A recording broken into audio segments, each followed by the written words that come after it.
Hi friends, welcome back to my channel. இன்றைக்கி வந்து புளிக்குழம்பு எப்படி வைக்கிறதுன்னு வாங்க வீடியோக்குள்ளே போய் பார்க்கலாம். நம்ம சேனலை புதுசாக தான் சப்ஸ்கிரைப் பண்ணிக்கோங்க. வாங்க வீடியோக்குள்ளே போகலாம்.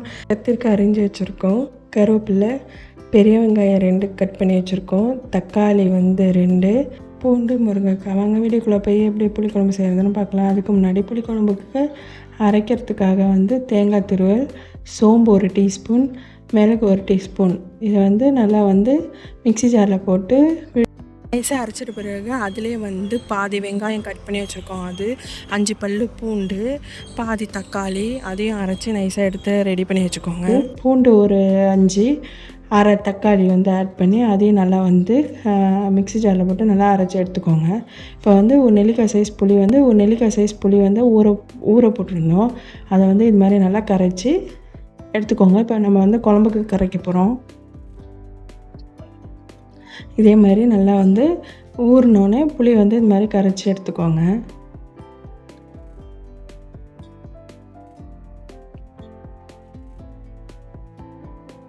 அதோட வந்து நம்ம வந்து 2 தக்காளி எடுத்து வந்தோம்னா பாதி வந்து அரைக்கிறதுக்கு வந்து போட்டுட்டோம். இப்போ வந்து 1.5 தக்காளி வந்து அந்த குழம்புலேயே வந்து நல்லா கரைச்சி விட்டுக்கோங்க. புளி தண்ணியிலே நல்லா கரைச்சி விட்டுக்கோங்க. இப்போ வந்து மிளகாய்த்தூள் காரத்துக்கு ஏற்றால் போல் நீங்கள் வந்து குழம்பு மிளகாய்த்தூள் ஆட் பண்ணிக்கோங்க. காரத்துக்கு தகுந்தால் போல் நீங்கள் குழம்பு மிளகாய்த்தூள் ஆட் பண்ணிக்கோங்க. அதோடு இப்போ நம்ம அரைச்சி வச்சுருக்கோம் இல்லைங்களா விழுது, அதையும் வந்து இதோட ஆட் பண்ணிக்கோங்க. தேங்காய் துருவல், சோம்பு 1 டீஸ்பூன், மிளகு 1 டீஸ்பூன், நம்ம கொஞ்சம் அரைஞ்சிட்ட பிறகு வெங்காயம் வந்து பாதி, தக்காளி பாதி, கொஞ்சோண்டு பூண்டு வந்து அரைச்சி எடுத்துருக்கோம், அதோட அந்த விழுதையும் இதோட சேர்த்துக்கோங்க. சேர்த்து இப்போ அதை தண்ணியும் இதோட கொஞ்சோண்டு தண்ணி ஊற்றி அதையும் கலக்கி இதோட ஊற்றிக்கோங்க. தேவையான அளவு உப்பு, புளி குழம்புக்கு தேவையான அளவு உப்பு போட்டுக்கோங்க. இப்போ குழம்பு தாளிச்சிடலாம். ஸ்டவ் ஆன் பண்ணி கடையை போட்டுக்கோங்க. கடையை நல்லா காஞ்சது 2 டீஸ்பூன் எண்ணெய் ஆட் பண்ணிக்கோங்க. இப்போ 1/2 டீஸ்பூன் வந்து வெந்தயம் ஆட் பண்ணிக்கோங்க. இந்த அளவு வந்து ஜீரகம் கொஞ்சோண்டு ஆட் பண்ணிக்கோங்க. கடுகு வந்து 1/2 டீஸ்பூன். எல்லாம் நல்லா பொரிஞ்சிட்ருக்கு. இப்போ வந்து பூண்டை ஆட் பண்ணிக்கோங்க. ஒரு 10 பல்லு பூண்டு ஆட் பண்ணிக்கோங்க. இப்போ வந்து வெங்காயம், கருவேப்பிலை, பச்சை மிளகாய் இது ஃபுல்லாக ஆட் பண்ணிக்கோங்க. மீடியம் சைஸ் பெரிய வெங்காயம் 2 வந்து ஆட் பண்ணியிருக்கோம். பச்சை மிளகாய் காரத்துக்கு தகுந்தால் போல் நீங்கள் ஆட் பண்ணிக்கோங்க. கருவேப்பிலை ஆட் பண்ணி நல்லா வதக்கி விட்டுக்கோங்க.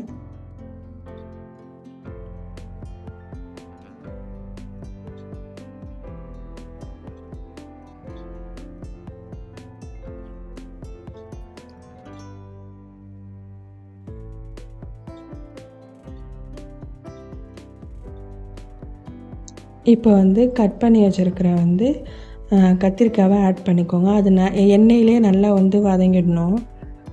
நாங்கள் 4 கத்திரிக்காய் எடுத்துருக்கோம். நல்லா இதே மாதிரி நல்லா கிளறி விட்டுக்கோங்க. இப்போ வந்து முருங்கைக்காய் ஆட் பண்ணிக்கோங்க. அதையும் நல்லா கிளறி விட்டுக்கோங்க.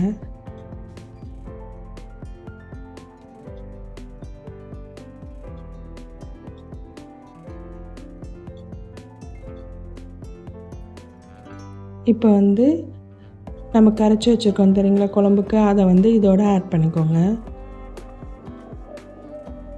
புளி குழம்புக்கு நம்ம கரைச்சி வச்சுருக்கோம் இல்லைங்களா, அந்த கரைசலை இதோட ஆட் பண்ணிக்கோங்க.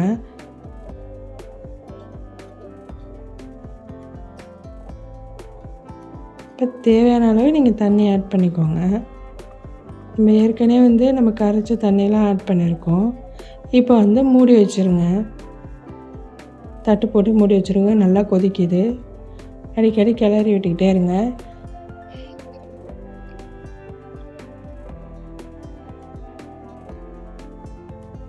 கத்திரிக்காயெல்லாம் நல்லா வெந்துருச்சு.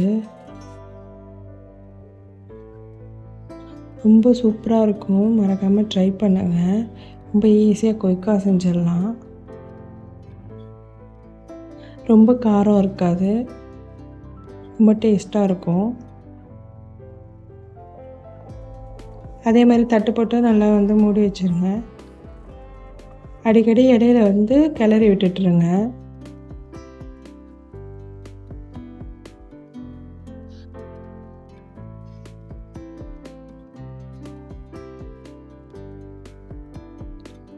இந்த ஸ்டேஜில் நீங்கள் உப்பு இருக்கான்னு நீங்கள் பார்த்துட்டு தேவைப்பட்டால் நீங்கள் இன்னும் கொஞ்சம் கூட உப்பு ஆட் பண்ணிக்கலாம்.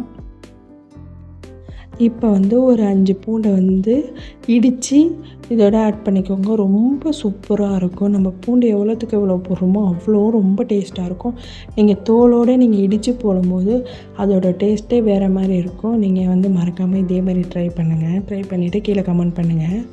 இப்போ 5 பல் பூண்டை வந்து நல்லா தோலோடு வந்து இடித்து இப்போ இந்த ஸ்டேஜில் ஆட் பண்ணிக்கோங்க. ஆட் பண்ணி நல்லா கிளறி விட்டுக்கிட்டே இருங்க.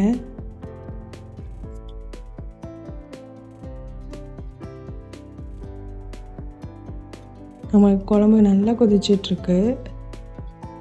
ரொம்ப டேஸ்ட்டாக இருக்கும்.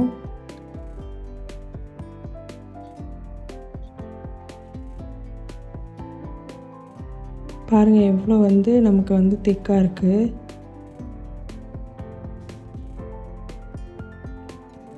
இந்த ஸ்டேஜில் வந்து நம்ம வந்து கொத்தமல்லி இலையை வந்து தூவிட்டுலாம். தூவி விட்டுட்டு கிளறி விட்டுக்கோங்க. நமக்கு வந்து அந்த பச்சை வாசனைலாம் நல்லா வந்து போனால் தான் நமக்கு வந்து இந்த குழம்பு வந்து நல்லா டேஸ்ட்டு எடுத்து கொடுக்கும். அதனால் ரொம்ப டேஸ்ட்டாக இருக்கும். அவ்வளோதான், புளிக்குழம்பு ரெடி ஆகிடுச்சு. நம்ம தட்டு போட்டு மூடிட்டு ஸ்டவ் ஆஃப் பண்ணிட வேண்டியதுதான்.